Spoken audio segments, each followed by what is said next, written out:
Hello and welcome to our 5-part series on Max Aitken, the man who grew up here and would go on to become known as Lord Beaverbrook all around the world. My name is Thomas Daly from the tour and theatre company Character Matters, Miramichi.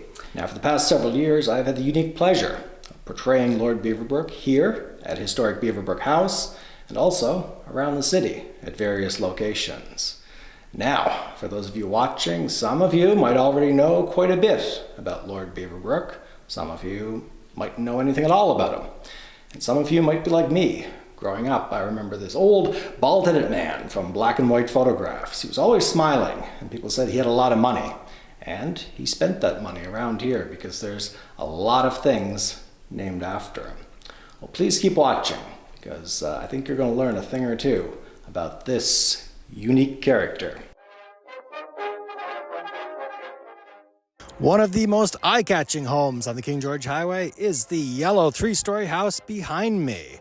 This here house was built all the way back in 1877 for a well-to-do shipbuilder by the name of William Watt. Well, what happened to William Watt? We don't know, but we do know that he never actually lived in this house. So in 1879, the house was purchased by the local Presbyterian parish because they needed a house for a new minister that was about to arrive in town by the name of William Cuthbert Aitken. And that's the house. Reverend Aitken moved with his wife and their 5 children from Maple, Ontario to Newcastle, New Brunswick. 5 more children would be born here. Tragically, one died in infancy. From Max's written accounts, we know he disagreed with his father, the Reverend Aitken, on numerous occasions. The Reverend saw the potential his son had and wanted him to further his education with the hopes he would follow in his footsteps and become a minister someday. Now, by all accounts, Reverend Aitken, he was a stern, formidable Protestant man of God.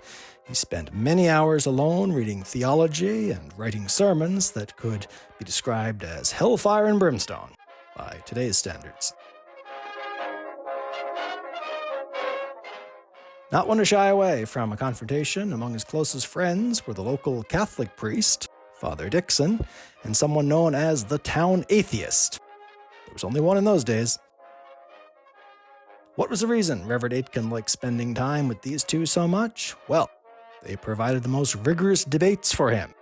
He no doubt enjoyed challenging their beliefs. Max Aitken would write of his father that for all the preaching he did, he never once heard him preach on love. Now, contrary to this was the lady of the house, Jane Noble. A fitting last name for the wife of a minister and the mother of a future British lord, I would say. She was a strong but kind woman, determined but empathetic, a fine wife and mother by most regards. Some credit her for not only holding the Aitken family together, but also the congregation at St. James Presbyterian Church, when the Reverend's dogmatism got in the way. Even her relationship with the Reverend seems to have been strangely formal. In his book, My Early Life, Lord Beaverbrook mentions, "My mother invariably spoke of her husband and to him as Mr. Aitken. And I cannot recall any time when my mother was called Jane." A few personal notes on Reverend Mr. Aitken. A tall, dignified, fine-looking man with a long white beard, which he wore divided in 2 points, rather like Sargent's painting of the prophet Moses. In the pulpit, Mr. Aitken always wore a black nightgown with white bands at the neck and black gloves. His preaching was rather in the grand style, resounding periods, sweeping gestures, and thunderous denunciations of sin and popery. I have heard that on one occasion, when his daughter Annie was accompanied by a Catholic beau to the church, Mr. Aitken seized the opportunity to give a rousing sermon against the Roman Catholic Church. However, the young man sat through the castigation with great dignity, and on several later occasions came to the church with Annie and sat with her in the Aitken pew. Well, I could say a lot about that, but it seems like Annie must have been a hell of a catch if the guy was sticking around through all that.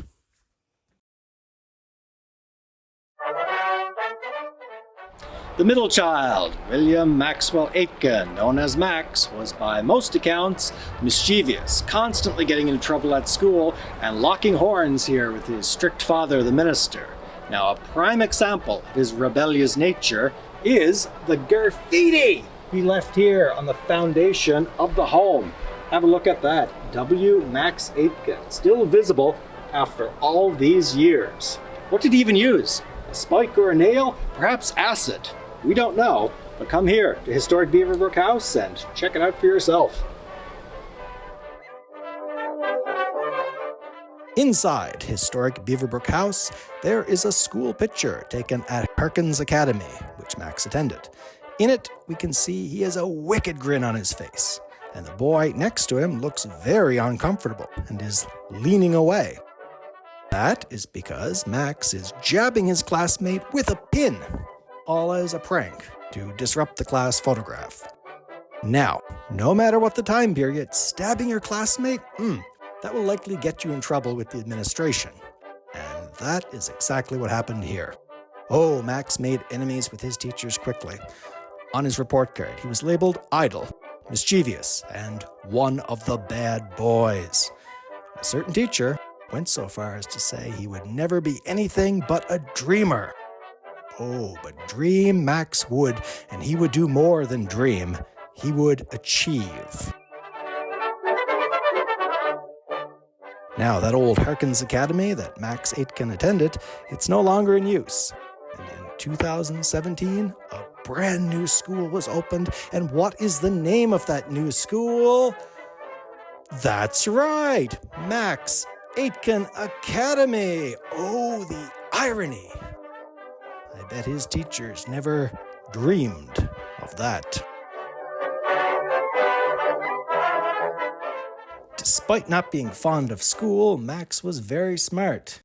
He loved to read, even skipping class in order to read alone, and he showed an entrepreneurial spirit at a young age, creating his own newspaper that he sold door to door. We're not entirely sure how much money he made with this venture, but it must have been fairly successful because it sparked an interest that was not going to stop on his road to becoming a multi-millionaire newspaper baron. Another interesting tidbit of information in my early life, Max claims that an accident with a mowing machine running over his head is what caused him to develop a special intuition for making money. When I took hold of the pole of that mowing machine, I was a stupid boy, showing no remarkable qualities whatever. I do not believe I was born with an astute brain. There was certainly nothing to prove it up to then. But when I returned to consciousness after the accident, I was a clever boy. I am ready to prove that proposition against any doubter. Probably there is no mystery about it at all. The crack, which the wheel gave to my skull, possibly gave the brain room to expand which it needed. Doctors can make what they like of the incident. I have made a lot of it. One day, I will tell you to what use I put that cracked brain of mine. Max would complete his studies here in the former town of Newcastle and attend Dalhousie University for a short time. But it wasn't long before his independent nature got the better of him. He refused to write the required Latin exams. We're not entirely sure why he refused. Perhaps he didn't see the point in writing in a dead language. After getting a taste of the newspaper business, maybe he wanted to get the attention of the common folk, not appeal to the academic elite. Now, when you visit historic Beaverbrook House, you will see 2 degrees hanging on the wall in the parlor. One from St. Thomas University and one from Mount Allison University. But don't be fooled, they're both honorary degrees. Max Aitken never attended school there, and they were presented to him later in life after he had become the multi-millionaire philanthropist Lord Beaverbrook. Isn't that something? When you don't actually need those degrees, the universities just give them away.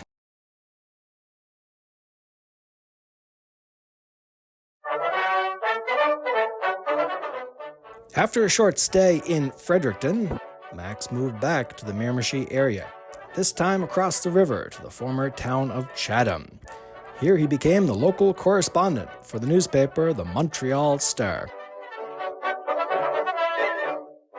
One day, crossing the river on the ferry, he struck up a conversation with a lawyer who was new to the area. The ever-charismatic Max made an impression on him, and a lifelong friendship was born. That lawyer was R.B. Bennett, who would go on to become the Prime Minister of Canada.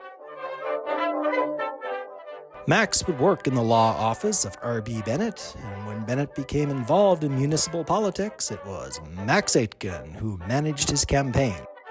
Thanks to Aitken's charm and craftiness, Bennett, this straight-laced newcomer, he won and became the alderman of Chatham.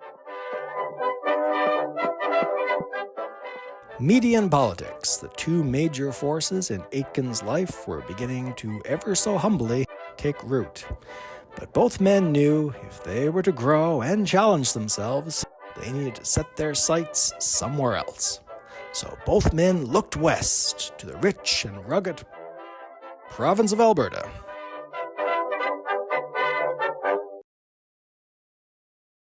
Join us next time for episode 2, where we'll recap Max's time in Alberta, his eventual rise to prominence in the United Kingdom, and becoming a British lord. With a crown in crises and a world war just around the corner, there was never a dull moment for the bad boy from Harkin's Academy.